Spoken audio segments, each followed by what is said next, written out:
جیسے کہ ہم پہلے اس کے 4 حصے پڑھ چکے ہیں، آج حصہ پنجم پڑھیں گے۔ قرآن حکیم کی صورتوں کے جوڑے ہونے کا معاملہ قرآن مجید میں بعض جگہوں پر تو بہت ہی نمایاں ہے، ٹھیک ہے۔ مطلب جو جوڑے بنا دیے گئے ہیں وہ ہمیں فوراً سمجھ آ جاتے ہیں جب ہم اس کے معنی مفہوم پہ غور و فکر کرتے ہیں۔ المعوذتین آخری 2 صورتیں ہیں جو تعوذ پر مشتمل ہیں، ٹھیک ہے۔ اب معوذتین جو ہے یہ تثنیہ کا صیغہ ہے، ٹھیک ہے۔ جیسے ہوتا ہے نا، آپ کہہ لیں معوذ، ٹھیک ہے، جی بالکل واحد، اور معوذہ صحیح۔ تین، ٹھیک ہے۔ جیسا تسلیم۔ کہ میں نے آپ کو بتایا تھا نا، اگر اب معوذہ تعین ہے، ٹھیک ہے، یہ تثنیہ کا صیغہ ہے۔ اگر اس کو ہم نے جمع کا صیغہ بنانا ہو تو پھر ہم کیا کریں گے؟ معوذہ تین، ماشاء اللہ، بالکل۔ جیسے کہ ہم سورۃ الفاتح میں پڑھتے ہیں نا، الحمدللہ رب العالمین، ٹھیک جی ہے، وہ جمع کا صیغہ کہ بہت سارے جو ہیں وہ عالم ہیں۔ ہمیں تو صرف 2 کا پتہ ہے نا، ٹھیک ہے، لیکن بہت سارے جو عالم ہیں، بہت سارے جو جہان ہیں جس کے اللہ تبارک و تعالیٰ جو ہیں وہ خالق و مالک ہیں۔ اسی طرح معوذتین جو ہے یہ تثنیہ کا صیغہ ہے اور اس میں 2 صورتیں آتی ہیں، ٹھیک ہے، جو تعوذ پر مشتمل ہے۔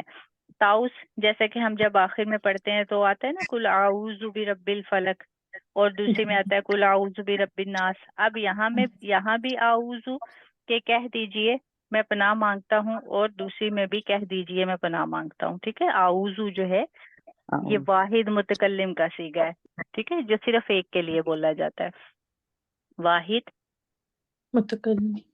جی متکلم، ٹھیک ہے، واحد متکلم کا صیغہ ہے جو ایک کے لیے، ایک اپنے بارے میں جو بات کی جاتی ہے، ٹھیک ہے۔ اور جمع متکلم جو، متکلم جی متکلم جو ہے یہ بات کرنے والا۔ کلام، جی کلام سے ہے، ٹھیک ہے، کلام کرنے والا، بات کرنے والا، جی۔ کلام کرنے والے کو متکلم کہتے ہیں۔ واحد متکلم جیسا کہ میں بات کر رہی ہوں، ٹھیک ہے۔ اگر میں کہوں جمع متکلم تو ہم سب بات کر رہے ہیں، ٹھیک ہے۔ اعوذ جو ہے یہ واحد متکلم، اگر جمع کا صیغہ ہوتا، جمع متکلم کا صیغہ ہوتا تو نعوذ، ٹھیک ہے۔ اکثر جب ہم دعا کرتے ہیں نا، جب ہم انفرادی دعا کرتے ہیں، اپنے لیے کرتے ہیں، تو پھر تو ہم کہتے ہیں اللہم انی اعوذ بک من عذاب القبر، اعوذ بک من عذاب الجہنم، کچھ بھی ہم مانگ رہے ہوتے ہیں، ٹھیک ہے۔ لیکن جب ہم اجتماعی دعا کرتے ہیں پھر ہمیں اس بات کا خیال رکھنا ہوتا ہے، کیونکہ کچھ لوگ ایسے ہوتے ہیں نا جو دعا کروا رہے ہوتے ہیں اور وہ ربی زدنی علما کہہ رہے ہوتے ہیں، ٹھیک ہے، ربی غفر لی، مطلب انہیں پتہ نہیں ہوتا کہ ہم واحد کا صیغہ مطلب اپنے لیے بول رہے ہیں۔ جب اجتماعی دعا کروائی جاتی ہے تو پھر ہمیشہ نون لگاتے ہیں، ٹھیک ہے، مطلب جی جمع کا صیغہ بولتے ہیں، جس میں بھی جیسے اب اعوذ ہے تو نعوذ، ٹھیک ہے۔ اگر ربی ہے تو ربنا، مطلب ربی میرا رب، ربنا ہمارے رب، ٹھیک ہے۔ اگر میں جی اپنے لیے دعا مانگ رہی ہوں ربنا اغفر لی، اے اللہ مجھے جو ہے بخش دے۔ اگر میں ہم سب کے لیے مانگ رہی ہوں ربنا اغفر لنا، کہ اللہ ہم سب کو بخش دے، تو ان باتوں کا تبھی آپ کو پتہ چلتا ہے جب آپ یہ صیغے ذہن میں رکھتے ہیں، ٹھیک ہے۔ معوذتین جو ہے آخری 2 صورتیں جو تعوذ پر مشتمل ہے، قل اعوذ برب الفلق اور قل اعوذ رب الناس۔ اسی طرح زہراوین 2 نہایت تابناک صورتیں ہیں۔ اب جیسے معوذتین کے بارے میں تو آپ نے پہلے بھی سن رکھا ہوگا، لیکن یہ زہراوین جو ہے یہ میرے خیال سے آج آپ یہ نیا لفظ سن رہے ہیں، ٹھیک ہے۔ جی یہ بھی جو ہے جوڑا بنایا گیا ہے سورۃ البقرہ اور سورۃ آل عمران کا، ٹھیک ہے۔ جیسے ہم کہتے ہیں نا معوذتین، سورۃ الناس، اور ابھی ہم نے پہلے کیا پڑھا؟ سورۃ فلک۔ بالکل ماشاء اللہ، ٹھیک ہے۔ یہ 2 جو ہیں انہیں کیا کہا جاتا ہے؟ معوذتین۔ معوذتین۔ اسی طرح زہراوین جو ہے یہ سورۃ البقرہ اور سورۃ آل عمران کو کہا جاتا ہے، ٹھیک ہے۔ یہ آپ یاد رکھیں گے، یہ 2 پوائنٹ ابھی بتا رہی ہوں جو آپ لوگوں نے ذہن میں رکھنا ہے۔ جی ٹھیک ہے۔ حضور صلی اللہ علیہ وسلم نے ان دونوں کو بھی ایک نام دیا، جیسے آخری 2 صورتوں کو ایک نام دیا۔ جیسے آخری 2 صورتوں کو کیا نام دیا؟ بولیں۔ معوذتین۔ معوذتین۔ اسی طرح سورۃ البقرہ اور سورۃ آل عمران کو کیا نام دیا؟ زہراوین۔ زہراوین۔ ارم کے علاوہ باقی سب کو بھی آواز آ رہی ہے؟ جی سسٹر۔ ٹھیک ہے۔ اسی طرح سورۃ المزمل اور سورۃ المدثر میں اور سورۃ الضحیٰ جو ہے اور سورۃ الانشراح میں مانوی ربط ہے. مانوی ربط ہے مطلب سورۃ مزمل، سورۃ مدثر، سورۃ الضحیٰ اور سورۃ الانشراح جو ہے ان میں مانوی ربط ہے. مطلب معنی کے اعتبار سے جب ہم ان کے معنی پڑھتے ہیں، ان پہ غور و فکر کرتے ہیں تو ان کا ربط ہے، مطلب رابطہ ہے، جیسے آپس میں تعلق ہے. ملتے جلتے ہیں. سورۃ التحریم اور سورۃ الطلاق میں تو یہ ربط بہت ہی نمایاں ہے. اگر ہم سورۃ التحریم اور سورۃ الطلاق ان کے معنی مفہوم پہ غور و فکر کرتے ہیں تو ان میں جو معنوی ربط ہے وہ بہت ہی نمایاں ہے. مطلب ہمیں فوراً سمجھ آ جاتا ہے کہ اس میں بھی کچھ باتیں ایسی ہیں، اس میں بھی کچھ باتیں ایسی ہیں، معنی مفہوم دونوں کا ملتا جلتا ہے. ٹھیک ہے، نمایاں سمجھ آ جاتی ہے. اور دوسرا، دونوں صورتوں کا آغاز بالکل ایک جیسا ہوا، جیسے یا ایھا النبی، ٹھیک ہے، سورۃ الطلاق اور سورۃ التحریم کا بتایا جا رہا ہے. اور دوسری یا ایھا النبی لما تحرم ما احل اللہ لک، ٹھیک ہے. جب آپ شروع میں دیکھیں گے تو پھر یہ آیات آپ کو ملیں گی جو بالکل ایک دوسرے سے ملتی ہیں. ٹھیک ہے، نمایاں جو ہے ظاہر ہوتا ہے فرق. مضمون کے اندر بھی بڑی گہری مناسبت ہے. مطلب معنی مفہوم پہ جب ہم غور و فکر کرتے ہیں، یہ تو حروف کا بتایا جا رہا ہے نا، جب ہم اس کے مضمون میں غور و فکر کرتے ہیں تو اس میں بھی گہری مناسبت ہے. حسبی اللہ. اس کے بعد سورۃ الصف اور سورۃ الجمعہ کا جوڑا ہے. ٹھیک ہے، سورۃ الصف سبح للہ سے اور سورۃ الجمعہ یسبح للہ، مطلب ان الفاظ کے ساتھ شروع ہوتی ہے. آپ دیکھیں سبح اور یسبح، ٹھیک ہے، ملتے جلتے جی الفاظ ہیں نا، جی بالکل. تو ان کی مناسبت جو ہے یہ بھی سمجھ آتی ہے. سورۃ الصف کی مرکزی آیت جو رسول اللہ صلی اللہ علیہ وسلم کے مقصد بعثت کو معین کر رہی ہے. مقصد بعثت کا کسے کسے پتہ ہے؟ مقصد ہے بعثت بحث کرنا. نہیں، کوئی اور پتہ ہے کسی کو؟ باعث بعثت آپ صلی اللہ علیہ وسلم کے بھیجنے کا مقصد کہ آپ صلی اللہ علیہ وسلم جو ہے وہ کیوں جو ہے انہیں بھیجا گیا. ٹھیک ہے، جی جو رسول اللہ سورۃ الصف کی مرکزی آیت جو رسول اللہ صلی اللہ علیہ وسلم کے مقصد بعثت، مطلب آپ صلی اللہ علیہ وسلم کے دنیا میں آنے کے مقصد کو معین کر رہی ہے. ٹھیک ہے، معین جیسے مقرر کرنا، ظاہر کرنا. جی ٹھیک ہے، هو الذی ارسل رسولہ بالہدی ودین الحق لیظہرہ علی الدین کلہ. ٹھیک ہے، اس کا جب ہم ترجمہ دیکھتے ہیں کہ نبی کریم صلی اللہ علیہ ارسلہ، اس کا مطلب ہوتا ہے بھیجنا، بھیجا گیا. ٹھیک ہے، رسول صلی اللہ علیہ وسلم کو ہدایت کے ساتھ اور دین حق کے ساتھ کیوں بھیجا گیا؟ لیظہرہ، تاکہ وہ ظاہر کریں علی الدین کلی، تمام کا تمام دین. ٹھیک ہے، جب ترجمے پہ غور کرتے ہیں تو پھر ہمیں یہ سورۃ الصف کی یہ مرکزی آیت ہے، اس میں آپ صلی اللہ علیہ وسلم کی مقصد بعثت جو ہے اس کو معین کیا گیا ہے کہ ہمیں بتایا جا رہا ہے هو الذی ارسل، وہ ذات جس کو بھیجا گیا، جس نے بھیجا رسول صلی اللہ علیہ وسلم کو ہدایت کے ساتھ. کیوں بھیجا؟ دین حق کے لیے. ٹھیک ہے، اس کو ظاہر ہو جائے اس پہ سارا دین، تاکہ آپ صلی اللہ علیہ وسلم جو ہے سارے دین کو ظاہر کر دیں. یہ آپ صلی اللہ علیہ وسلم کی بعثت کا مقصد ہے جو ہمیں اس آیت سے سمجھ آ رہا ہے. ٹھیک ہے، جی اب دیکھیں نا بات کیا ہو رہی ہے. سورۃ الصف کی مرکزی آیت جو رسول اللہ صلی اللہ علیہ وسلم کے مقصد بعثت، مطلب آپ صلی اللہ علیہ وسلم کے دنیا میں آنے کے مقصد کو ظاہر کرتی ہے. اور یہ آیت سے صاف صاف پتہ چل رہا ہے. ٹھیک ہے، هو الذی ارسل رسولہ، کہ وہ ذات ہے جس نے رسول کو بھیجا ہدایت کے ساتھ اور دین حق کے ساتھ. کیوں بھیجا؟ لیظہرہ علی الدین کلہ. ٹھیک ہے، جی بالکل. آیت کے ترجمے سے آپ کو یہ وضاحت ہو رہی ہے نا، آپ صلی اللہ علیہ وسلم کے مقصد بعثت کا پتہ چل رہا ہے کہ آپ صلی اللہ علیہ وسلم کے اس دنیا میں آنے کا مقصد کیا تھا. جی بالکل. جی ٹھیک ہے، جبکہ سورۃ الجمعہ کی مرکزی آیت جو حضور صلی اللہ علیہ وسلم کے انقلاب کا اساسی منہاج معین کر رہی ہے. هو الذی بعث فی الامیین رسولا منہ یتلو علیہم آیاتہ ویزکیہم ویعلمہم الکتاب والحکمہ. اب اس میں کیا ہے؟ حضور صلی اللہ علیہ وسلم کے انقلاب کا اساسی منہاج معین کر رہی ہے. اس کی کس کس کو سمجھ آئی ہے؟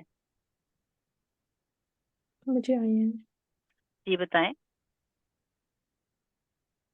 یعنی کہ آپ صلی اللہ علیہ وسلم کو کتاب دے کے بھیجا گیا، یعنی حکمت کے لیے، تاکہ وہ سکھائے.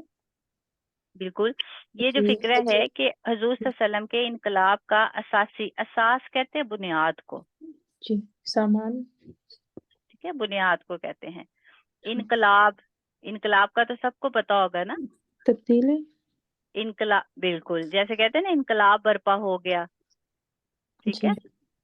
ٹھیک ہے, آپ صلی اللہ علیہ وسلم کے جو بنیاد تھی, ٹھیک ہے, مطلب جو بھی پہلے کے حالات تھے یا جو بھی اسلام کی وہاں جو ہے ضرورت تھی, یا آپ صلی اللہ علیہ وسلم نے جو آپ صلی اللہ علیہ وسلم کو حکمت اور جو جس علم کے ساتھ آپ صلی اللہ علیہ وسلم کو اللہ تبارک و تعالیٰ نے جس مقصد کے لیے بھیجا, تو اس کی جو بنیاد ہے وہ ہمیں اس آیت سے پتہ چلتی ہے. سورۃ الجمعہ کی اس آیت سے کیسے پتہ چلتی ہے؟ اس میں صاف صاف بتایا گیا ہے کہ نبی کریم صلی اللہ علیہ وسلم کو امیین جو ہے ان میں بھیجا گیا رسول بنا کر, تاکہ ان پہ آیات پڑھیں, ٹھیک ہے, اور ان کو سکھائیں کتاب و حکمت.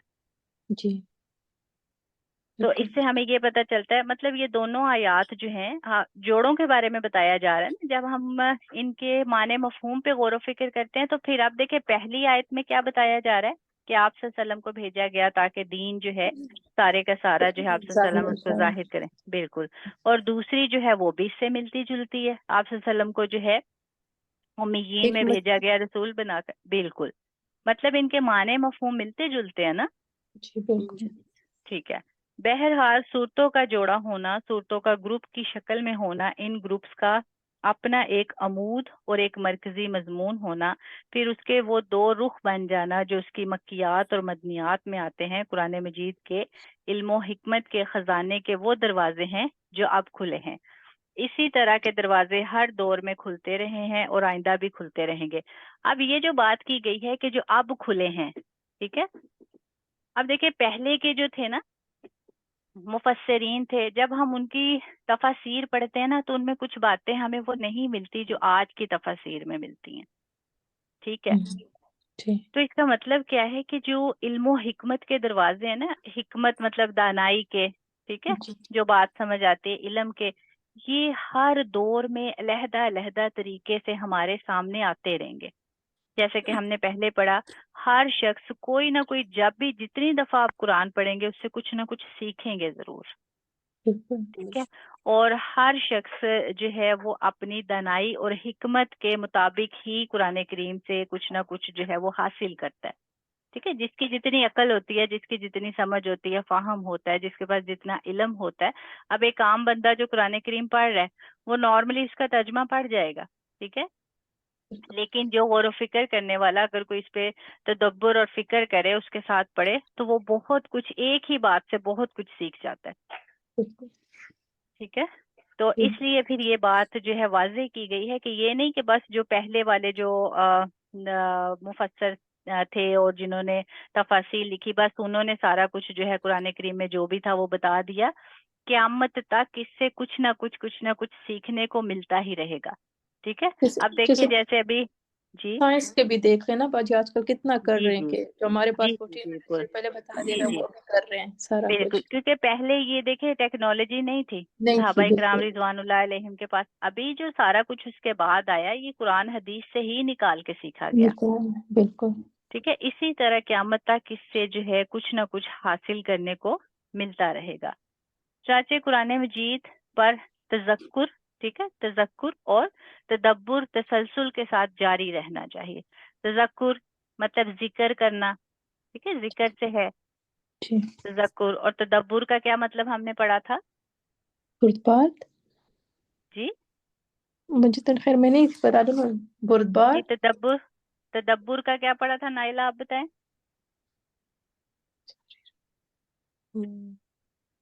غور و فکر کرنا. غور و فکر. بالکل بالکل, غور و فکر کرنا. تسلسل کے ساتھ جاری رہنا چاہیے. تسلسل کا کیا مطلب ہے؟ مسلسل, لگاتار. مسلسل, بالکل لگاتار. اب دیکھیں, اب یہ جو آپ کی کنفیوژن ہے نا قصہ چہاروں میں, یہ ساری صرف آپ کو یہی یاد کریں گے تو ساری ختم ہو جائے گی.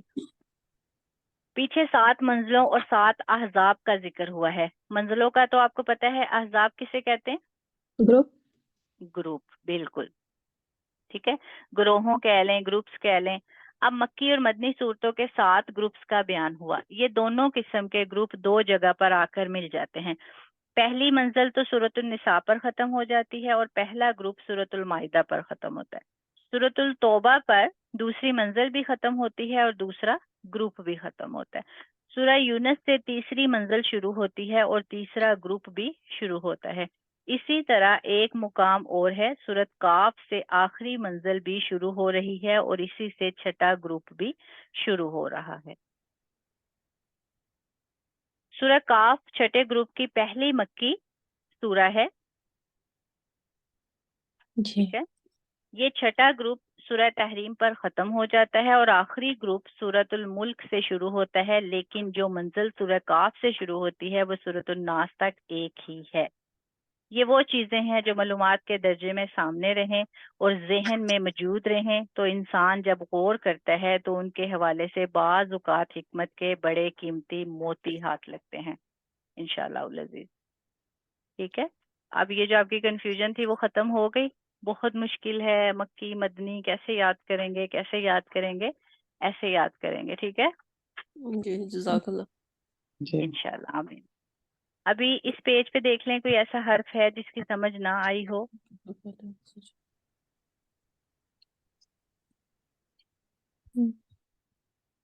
سمجھ آ گئی سب کو؟ جی جی بسم اللہ۔ جی۔ اور کوئی ایسی بات جو آپ کو سمجھ نہ آئی ہو؟